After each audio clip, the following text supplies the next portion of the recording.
We'll go to Karen and then we'll go to questions, and hopefully we'll have time for a couple questions for Sasha before she has to go. But yeah, Karen, please take it away. Okay, brilliant. Thank you. It's so great listening to Sasha. She's so inspiring and gives us so much hope, I think. I think my talk is a bit more, Tony Benn used to say, you need hope and anger to mobilize people. So I think mine is going to be a bit more of the anger. Anyway, thank you so much for inviting me to speak, because it's a real honour to speak at the Fancy Memorial lecture, because he was so much in the vanguard, in the head of putting together the links between environment and social justice, which has, like people like him have really enabled us to start to have these discussions. So it's really important to remember him at these events, and I'm really happy to be part of it. So I'm going to talk about working class environmentalism, and there's two main reasons why I'm talking about this. Firstly, as Sasha spoke about, working class people are carrying the environmental burdens for society. So I'm going to go into that a little bit more. And also, if we're going to build a transition to sustainability, then we need everybody there. And if we've got policies which are not, or movements which are not accessible or of interest to, or even quite insulting towards working class people, then that really isn't going to work.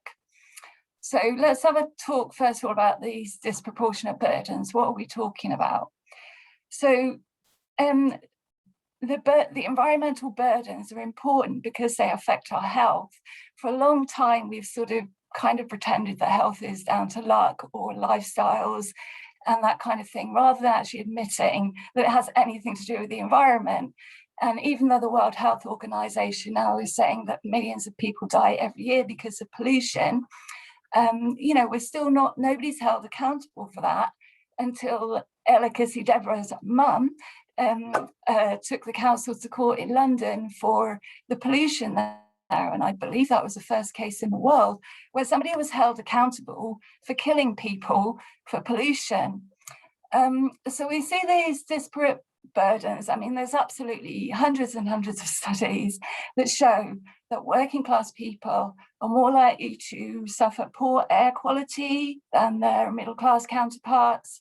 They're more likely to have to deal with waste contamination, obviously more likely to deal with food poverty, fuel poverty. We have usually around 30,000 people die every year in this country because they can't afford to heat their homes sufficiently in the winter. More likely to live on floodplains. There's so many different issues. And there's a kind of triple injustice, because not only are working class people carrying the burdens, they're way much likely to have contributed to the problems. So they, are not having tennis courts in their gardens and, flying everywhere and all these things that other people can afford to do. But also sometimes they experience these policy injustices. So they're actually, the climate and the environmental policy is actually making their lives worse in a lot of cases. So there we had the Gilets jaunes in France, which originally kicked off because of the hike in fuel taxes.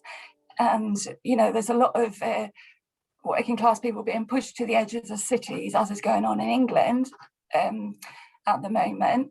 And so obviously it has a disproportionate impact on them if you're going to put the fuel taxes up. And that began a whole year of protests, which can then set people against thinking about climate change. They can say, well, this is not in our interest. It's always us that ends up having to pay. So we really don't want those kind of policies.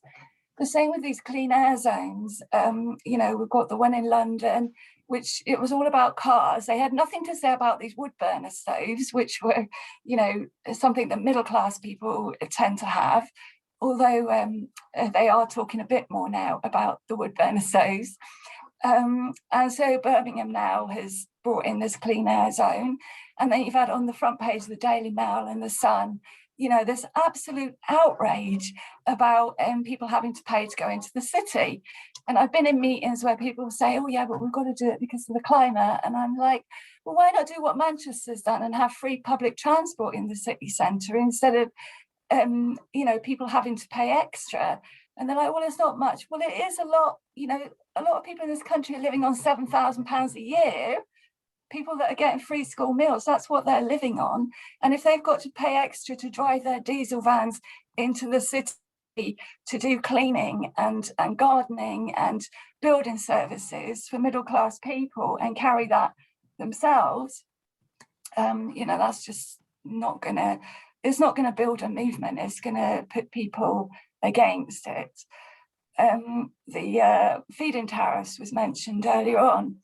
I mean, that was incredibly problematic because it was being subsidised via fuel bills. And when you've got 30,000 people dying of cold, you don't want to be putting up fuel bills.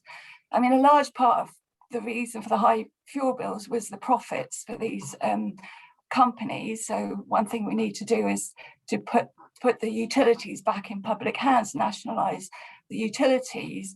But so it ended up being mostly middle-class people that were paying for solar panels on their roofs because they could afford, and they were allowed to have loans and things that a lot of working class people are not allowed to have to pay up front.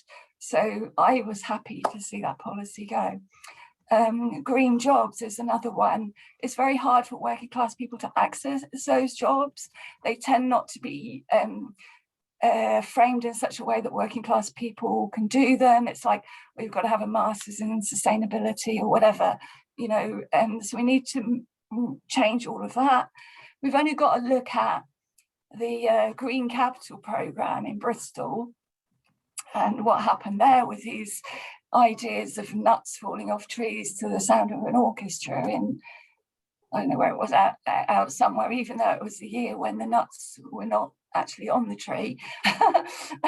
So not only did it not work, it was like an insult to people living in Avonmouth who are continually living with pollution. They've got some of the highest cancer rates in the country because of that, and nothing was done about it. Oh, somebody's saying something.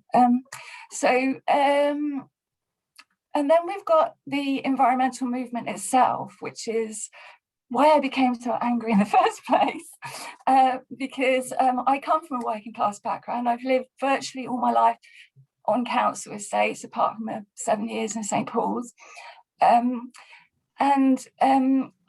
kind of accidentally did an environmental science course, one of the first ones in the country when I was in my mid-20s. And then I became an environmentalist. That was nearly 40 years ago. And I'm going to all these environmental meetings and there's nobody from my background. And when I try and say to them things like I said in Lochleys in one meeting, I expect Julie remembers,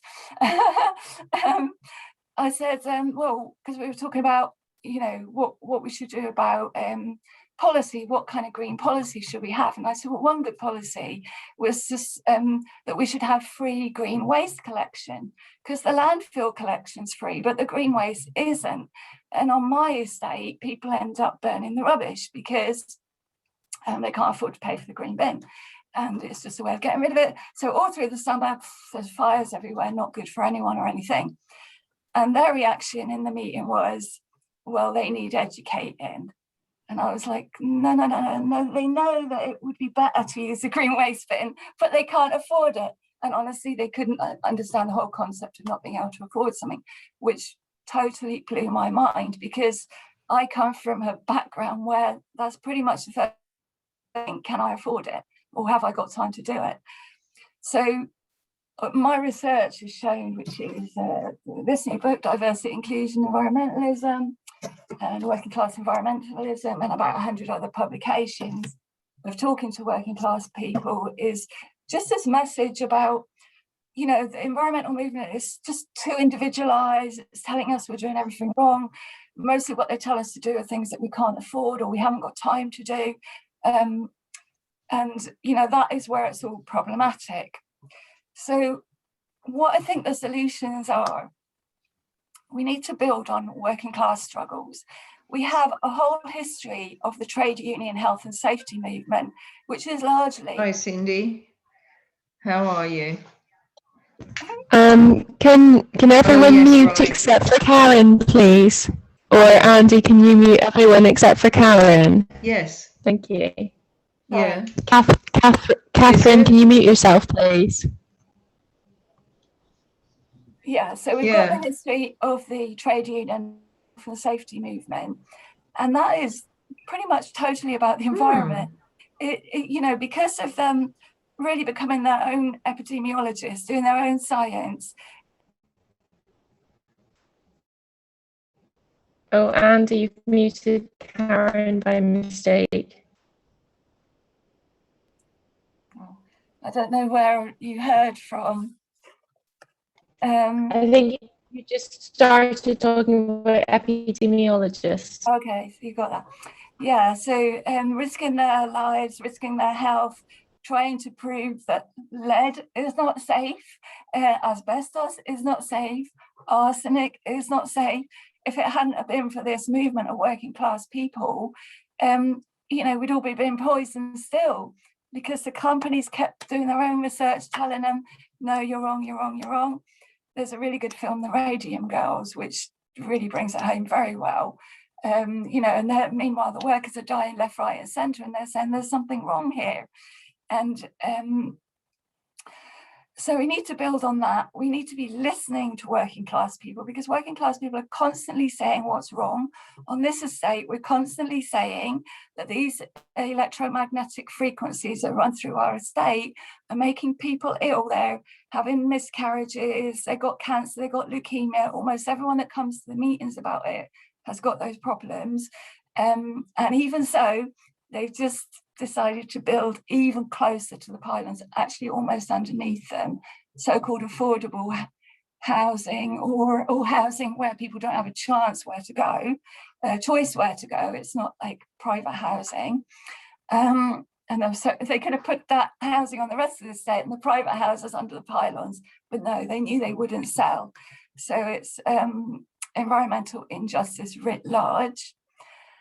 So the policies that we need eco-social policies. We need policies that meet the needs of people and at the same time help the environment. We need free public transport. We could easily do that. We save so much in terms of a cost of health, because people would do more exercise, there'd be less pollution, there'd be better mental health because people would be seeing each other more, and so on. We could have repair cafes where people actually get paid to work in them, because what it ends up being is middle-class people with time on their hands set up their repair cafe. Yes, you can go along and use it, but then you've got to sit there all day on a Saturday when you're working class and you're time poor and you're trying to get your housework done. Maybe you've got another side job that you have to do to make ends meet, everything you have to fit in on the weekend. You can't spend all day there waiting for something to be repaired, even though it'd be free. You know, we need a proper service that could happen, and that could be subsidized. We need a redistribution of wealth. There's an absolutely masses of information to show that people consume more in unequal societies, largely because people feel psychologically like they're in a competition all the time. And going back to evolutionary time when we were all living on the Great Plains, it was very, very dangerous not to be seen as included and equal. So it sets off all kinds of fear mechanisms in our brain if we're looked down upon. So we have to constantly show ourselves to be good enough. And sometimes with working class people, that means they want to dress nicely. They want to have a nice car. They might want to have a bit of gold dangling from around their neck, you know, because they don't have other ways of showing their status. Middle class people will have degrees and big houses and this, that, and the other, so they can walk around in rags and it doesn't matter. They don't have to show their way of looking, having some status. But anyway, the inequality is driving a lot of overconsumption. We need to move away from this individualization, like Sasha said, and looking at what is the actual problem. when we focus too much on techno fixes, we're not looking at the structures that are wrong.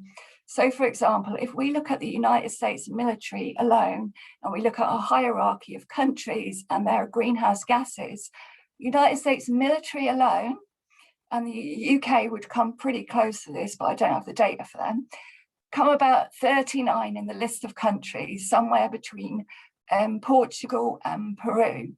So, you know, they're out doing vast amount of countries and no good is coming of it. In fact, bad things are coming from it. So what are we doing about that? When are we even talking about it? If you try and bring that into an environmental conversation, you're pretty quickly shut down.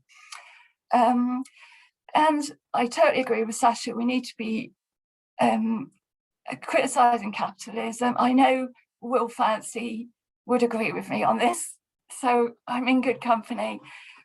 It drives inequality, and we know there's more consumption. It's irrational because your first priority is how can we make a profit? We can't be thinking of that as being our first priority. We're in a state of emergency. We need to think about how we're going to get ourselves out of this problem, not how can somebody make money. And also it drives constant growth. You can't have constant growth on a finite planet. It doesn't add up. What we need is to meet people's needs. So we need a basic level of social protection for everybody to have, like Sasha's video said, food, water, housing, you know, bread and roses, I would argue. People need to have access to culture and beautiful things and parks, and you know,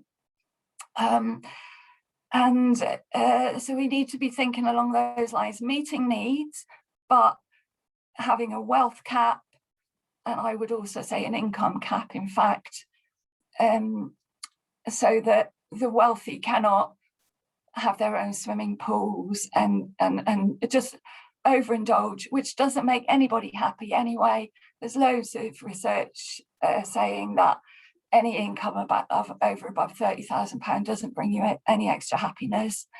So I mean, it's all very radical, but I think if we could combine that agenda with this beautiful movement that Sasha's proposing of you know, let's all get together and have these great fun meetings with food and intercultural conversations and international solidarity, then we've got the anger and the hope, and I think that will be what will make things much better.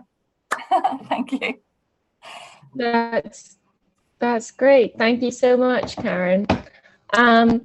So we have some time for questions. So I'm gonna ask people to either put their hands up on camera or use the electronic hand function if you have a question. And please keep your questions to a couple of minutes at most so that the speakers have plenty of time to respond.